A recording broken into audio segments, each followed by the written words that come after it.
flavor of the Midlands. Live from Columbia, this is Soda City Live.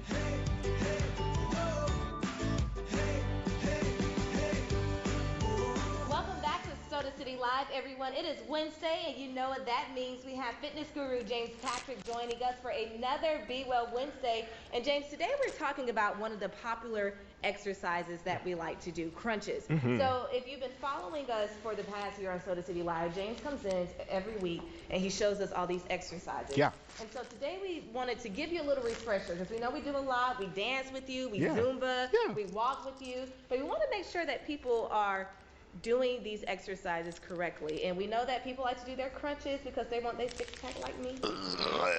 Everybody wants the flat stomach. Everybody like, wants a flat stomach. everybody like wants this, the baby right? bump. But it's not going to be beneficial if you're doing it wrong, right? Absolutely. While you're talking, I'm going to re-hook your mic there. Yeah, hook me up.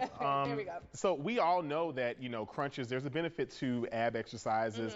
Now, when we talk about core exercises, we talk about two different types of movement, isolation movement and recruitment movement. So isolation movement is going to be in the form of a crunch, okay? And that's going to really isolate the core. A sit-up, in contrast to that, is going to include more recruitment. So we've got our hip flexors working. We've got a lot of other muscles that are aiding us in lifting our entire body up. So I bought a couple of different items, and these are different forms of resistance. These are ankle and wrist weights. You can put these around your wrist or on your ankles, whatever works for you. They're great for walking too. So even if you guys were on a stroll, this is really good. I also bought a basic weight, and if you guys have anything remotely heavy, like I said, 15 that's 15. Okay. Yes. So if you have a 15-pound weight, if you got water, if you have a toddler somewhere around, I invite you to grab them. And I'm going to hit the floor, and I'm going to show you guys those two exercises that we talked about just a moment ago. So of course we're talking about core. Well, the first move that we're going to go into is the sit-up. So the sit-up is really, like I said, it's a recruitment move, and this move, of course, is going to work all of the core as well as hip flexors.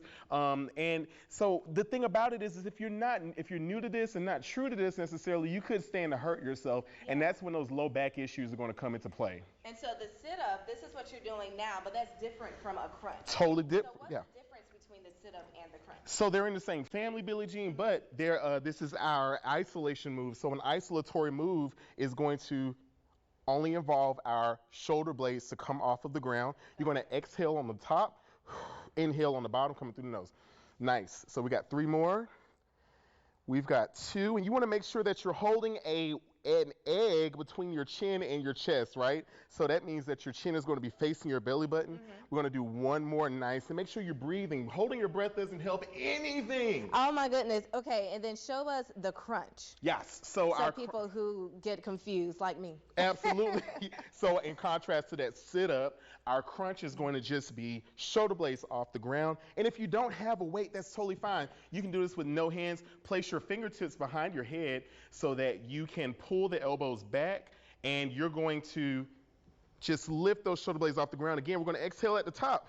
Inhale, coming down. Now, James, sometimes when people do crunches, they're getting that pain in their neck. Is that an indicator that they're doing it wrong? Absolutely. So a couple of things could be happening. You could very well be pulling at the neck when you're going into that sit-up phase. And if you're tugging at the neck, you know you are because you're cradling the head. So I tell people, don't cradle the head. Rather, put the fingertips behind the head, and that's going to give you a little bit of assistance. Rest that noggin in those hands while you're working. So you don't give yourself so much stress in the neck. And then we were talking earlier, imagine that you're holding something between your neck and your chin, right? Yes. Either, whether it be an egg or a bottle of water or a bottle of coconut oil. That's what we had to improvise with earlier. Any other tips to make sure that you're not straining your neck or hurting yourself whenever you're doing a sit-up or a crunch? Absolutely. So there are more than one way to use our core. We can do it in a standing position.